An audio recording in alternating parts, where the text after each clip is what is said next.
Sometimes the game doesn't build slowly. It erupts. No build-up, no balance. Just a firestorm waiting for ignition. March 4th, 1987. The Pontiac Silverdome shook with anticipation. The Detroit Pistons, Isiah Thomas, Bill Laimbeer, Joe Dumars, stood like sentinels of a new basketball order. They weren't just a team, they were a statement. Tough, fearless, violent when needed. And then, from the tunnel, came a different kind of storm. Michael Jordan, 24 years old. No championships, no parades. Just a hunger so sharp it cut through steel. He wasn't there to play their game, he was there to rewrite it.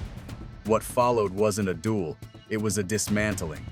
Shot after shot, blow after blow. A masterpiece made of mid-range daggers and cold-blooded defiance. Because on that night, Michael Jordan didn't just torch the Pistons, he made the entire league look up and ask, what the hell just happened? Before they were champions, the Detroit Pistons were architects of fear. Their blueprint? Pain. Elbows. Psychological warfare. By early 1987, they were fast becoming the NBA's most feared outfit.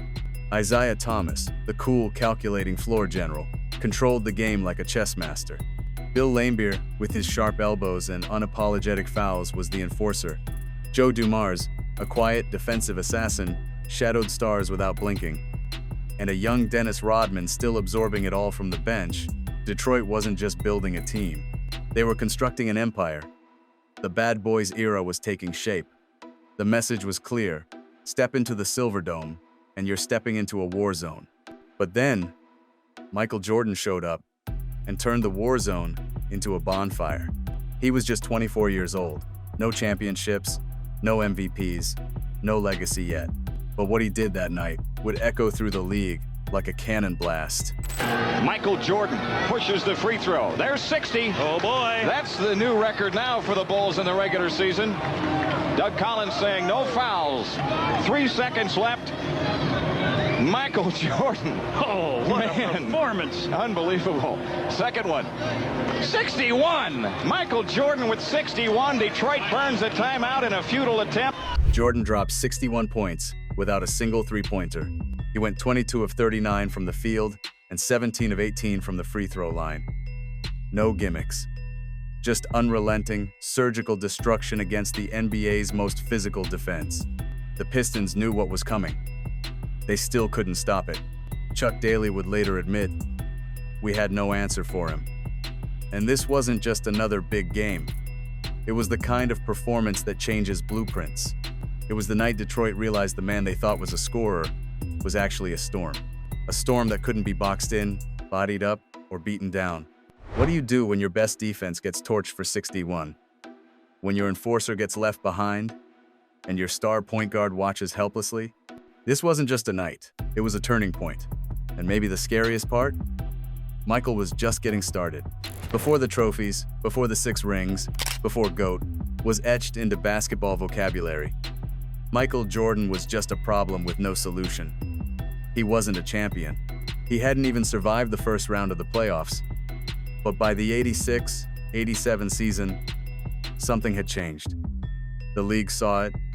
His teammates felt it. March 4th, 1987, the Detroit Pistons would be the ones to suffer for it. Coming off a devastating foot injury that sidelined him for most of the previous year, most players would have eased their way back. Not Michael. Not even close.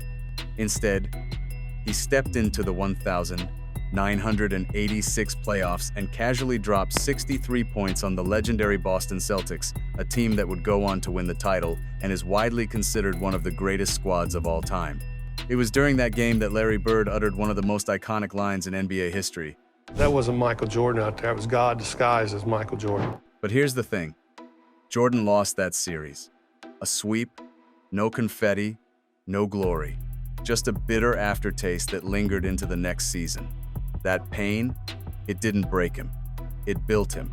By March of 2087, Jordan was averaging an absurd 37.1 points per game, the highest by any guard in NBA history.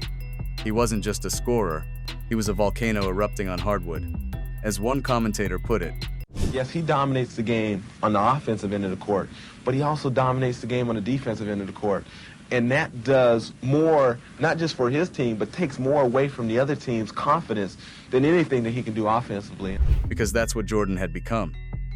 Not just a weapon, a warning. When he walked into the Silverdome on the 4th of March, it wasn't about proving he could score. Everyone already knew that. It was about proving he could dominate the teams that mattered. The Pistons were rising, the Celtics were still ruling, and Jordan, he was hunting. You could see it in the way he attacked Joe Dumars that night. The hesitation, the jab step, the elevation. Every movement screamed, "I remember." Because it wasn't just about the Pistons. It was about all of them. The Celtics, the Lakers, the league that didn't yet fear him. But after March 4th, fear had arrived. If there was ever a team that turned defense into blood sport, it was the late 82nd Detroit Pistons. They didn't just want to beat you, they wanted to break you. Mentally, physically, spiritually, the Silverdome wasn't an arena. It was a battlefield. And Detroit's roster was a platoon of basketball mercenaries led by General Chuck Daly, one of the sharpest minds in NBA history. At the front lines was Bill Laimbeer, the enforcer. He wasn't just a big man. He was a landmine in sneakers. Hip checks, undercuts, forearms, and elbows. If you crossed into his paint, you paid rent. Behind him stood Joe Dumars, one of the league's most underrated defenders, who guarded like he was auditioning for a spy movie, quiet, cold, and calculating. And then in the shadows, a young, wiry Dennis Rodman, learning the dark art of destruction. This team didn't play basketball. They played warfare. And they did it with the full blessing of the system. Remember, this was the 82nd NBA. No flagrant fouls, no replay reviews. If you got rocked in midair, the crowd cheered, and the game moved on. They called themselves the Bad Boys, and the name wasn't a nickname. It was a mission statement. But on the March 4th, 1987, something happened that shook that identity. Michael Jordan walked into their fortress, into the House of Pain, and did the one thing they never saw coming. He didn't flinch. He didn't fold. He fought back. And he did it not with trash talk or retaliation, but with surgical precision. Every bucket was a dagger. Every step was defiance. He took their best hits and still hit harder. Even Laimbeer, the bully king of Detroit, couldn't stop it. We tried to rattle him, he'd later admit, but he just kept coming. So the question became, what happens when the fortress you've built to scare the league gets invaded by someone who isn't scared at all? That night, for the first time, the Bad Boys looked beatable. The Pistons entered that night with a 37-19 record, firmly in the upper echelon of the Eastern Conference. The Bulls? A modest 30-26. Respectable, but still not seen as true contenders. The odds were stacked, the home crowd roaring, and the Silverdome buzzed with the confidence of a team expecting to win. But from the opening tip, something felt off. Not for Detroit, but for Michael Jordan. He didn't warm up for the game. He didn't pace himself. He came out hunting. Within minutes, it became clear Joe Dumars, as brilliant a defender as he was in for the longest night of his life. Jordan attacked with surgical precision, elbow jabs, shoulder fakes, quick spins into fadeaways. His first few touches weren't just buckets. They were warnings. He posted up low and elevated so quickly that even when Dumars stuck to him like a shadow, the shot was already airborne and dropping. Every time Detroit tried to collapse, Jordan adjusted, step backs, quick releases, attacks off the catch. It wasn't improvisation, it was preparation. This was not a rhythm player in rhythm. This was a man on a mission. By halftime, MJ had 24 points, and Chicago held a surprise lead. The crowd began to murmur. The Pistons bench grew quiet. And Dumars? His jersey was soaked not just from effort, but from frustration. He did everything right and still got torched.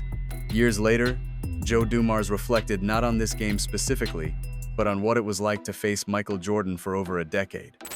That he and I matched up against each other for 14 straight years. In those 14 years, never once did he try to trash talk me, and never once did I try to trash talk him. It was toe-to-toe, nose-to-nose for 14 straight years, and we never said a negative word to each other on the court. I respected him. Those years that we beat them then, he'd walk over every single time, shake my hand, and go, "Good luck in the finals, man." And, I could see he was devastated with me. Chuck Daly once said of Jordan, "There's no defense for a perfect player." That night, in that half, Jordan was as close to perfect as the league had ever seen.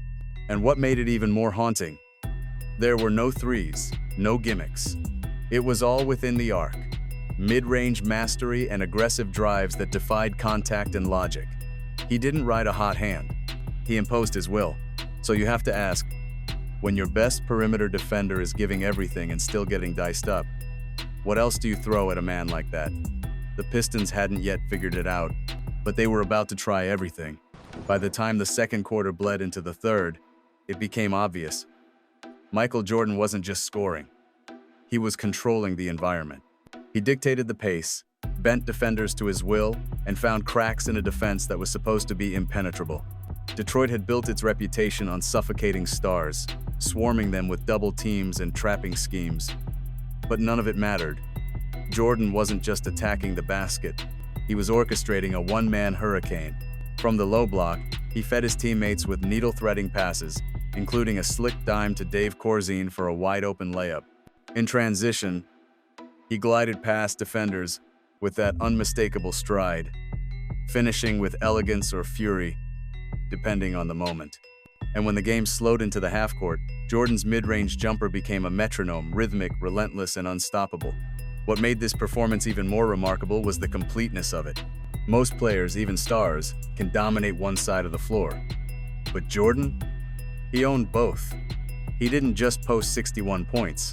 He added 3 assists, 3 steals, and 3 blocks, becoming the gravity well around which everything orbited. The Pistons threw every defensive variation they had at him.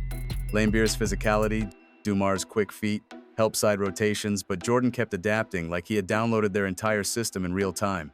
He'd fade just enough to avoid contact, release just quick enough to beat the double, pivot just sharp enough to draw fouls. Years later, Joe Dumars reflected on the impossible task of guarding MJ alone. There have been some games where I thought I did a really good job on him, and we won the game, and I felt like he never got into a rhythm of the game and all. But I would be less than a man to sit here and tell you that I did it all myself, because we have such commitment from other guys behind me of help and rotation and all. Doing a fine job only means that everybody else was rotating and helping out a lot. In other words, even when you thought you held your ground, you only did so because 5 men were working in desperation behind you, and even that was often not enough. Even when defenders clung to him like shadows, he would rise over them, launching high-arching missiles that touched nothing but net. Detroit players would later describe it as not stopping Mike, but surviving him. That night was the embodiment of that truth. Every trip down the floor felt like a test for Detroit. Would Jordan pass, shoot, draw the foul, or simply embarrass you? The answer was always yes. And yet, the Pistons still hadn't seen the worst of it. Because as the clock ticked toward crunch time, Jordan's eyes only got colder, sharper. What do you do when a man beats your defense and your adjustments? When the triple threat becomes triple trouble? Detroit didn't know yet, but they were about to find out. By the second half, the Detroit Pistons were officially out of ideas. The schemes, the scouting reports, the physical intimidation, it all started to unravel against a man who seemed unbothered by gravity, contact, or logic. They threw double teams, then triple teams. They rotated faster. They set trap zones at the elbows, shaded him to his left, and tried to force him into crowded lanes. And still, nothing worked. Jordan danced through defenders like a phantom. Vinnie Johnson, nicknamed the Microwave for his ability to heat up offensively, looked like a confused spectator on defense. Every possession was the same brutal pattern. Detroit made the right decision, and Michael made it look wrong. He spun, he twisted, he faded away from contact like smoke, and yet he never lost balance. One possession, he'd float in midair just long enough to let 2 defenders fly past. The next, he'd contort mid-drive, releasing a one-legged runner off the glass while falling sideways. And they kept dropping. Veteran announcer Johnny Kerr once described watching Michael Jordan as witnessing poetry in motion, beautiful and effortless, until, as he put it, you realized it felt more like a punch to the throat. That's exactly what it felt like for Detroit. A beautiful, rhythmic dismantling, delivered with surgical cruelty. Even the Pistons bench, usually cocky and energized, began to slump into silence. Laimbeer stopped talking. Daly stopped pacing. Dumars shook his head after every made shot, as if trying to wake from a nightmare. What could they say? Jordan wasn't in rhythm. He was the rhythm. And perhaps the most painful part? He didn't just dominate. He made them watch. Over and over again. As Barkley has noted in interviews about Jordan's dominance, even after playing him for years, his jaw kept dropping. Jordan didn't just score. He made you watch it happen. It was a basketball haunting in real time. And with every improbable fadeaway or hanging floater, the Pistons' myth of defensive invincibility unraveled just a little more. So what do you do when your toughness becomes useless? When do your traps become invitations? When your best defenders get turned into highlight reels? You start to ask the one question Detroit had no answer for that night. How do you stop a man who already knows he can't be stopped? The scoreboard read 111. 111. The air inside the Pontiac Silverdome was electric, buzzing with noise, tension, and the bloodthirsty hope of a Detroit crowd ready to see their team deliver the final blow. The Pistons had clawed back, dragged themselves into overtime with grit and defensive pride, and they had every reason to believe this would be their moment. After all, they were the deeper team, the stronger team, the more experienced unit. But across from them stood one man, drenched in sweat, unfazed, unbroken. His name was Michael Jordan, and he had other plans. On a pivotal possession late in OT, Bill Laimbeer, Detroit's hardened warrior, took the challenge himself. He stepped up to Jordan, arms wide, crowd roaring. But it didn't matter. Jordan dribbled once, rose up from 20 feet, and drilled the coldest jumper of the night, right over Laimbeer's outstretched hand. Just like that, the Bulls took the lead. The crowd gasped. Detroit was stunned. But the job wasn't done. Seconds later, Isiah Thomas missed what could have tied the game. Jordan, who seemed to be everywhere that night, soared in for the defensive rebound. He was fouled, walked calmly to the line, and knocked down free throws number 60 and 61. Ice in his veins, fire in his eyes. Chicago finished with 125 points. Jordan scored 61 of them. Only Dave Corzine, 16 points. And Sentinel Threat, 14 points, reached double figures. The rest of the Bulls combined for just 34. He didn't just lead them. He carried them on his back through overtime, through physical punishment, through the firestorm of Detroit's pressure defense. And here's Dennis Rodman himself, years later, breaking down exactly what Jordan faced every time he dared enter the lane. Michael goes to the basket, put his ass on the ground. And I put his ass, because you know, when he up there, you know, you gotta hit him. You gotta hit him. I mean, every time he went to the basket, we hit him and stuff like that. So, But Jordan didn't flinch. He didn't complain. He just kept attacking. By the end of the night, it wasn't Detroit's rules that defined the game. It was Jordan's will. He dragged them across the finish line with nothing but pure will.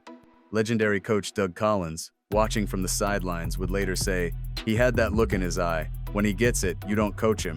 You just stay out of his way." And that's what this was.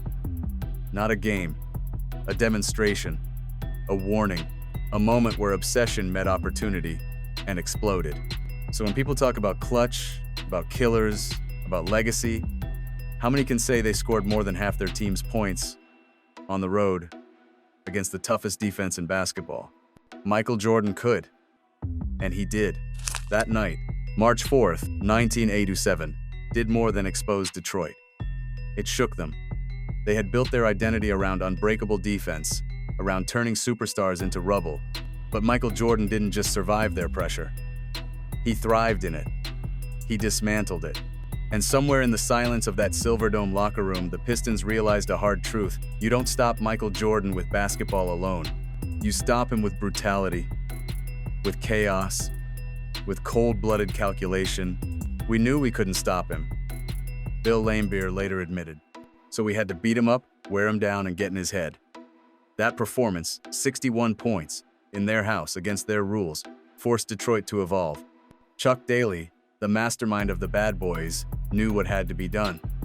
So he designed a system with one purpose: to dismantle Michael Jordan's rhythm and shatter his spirit.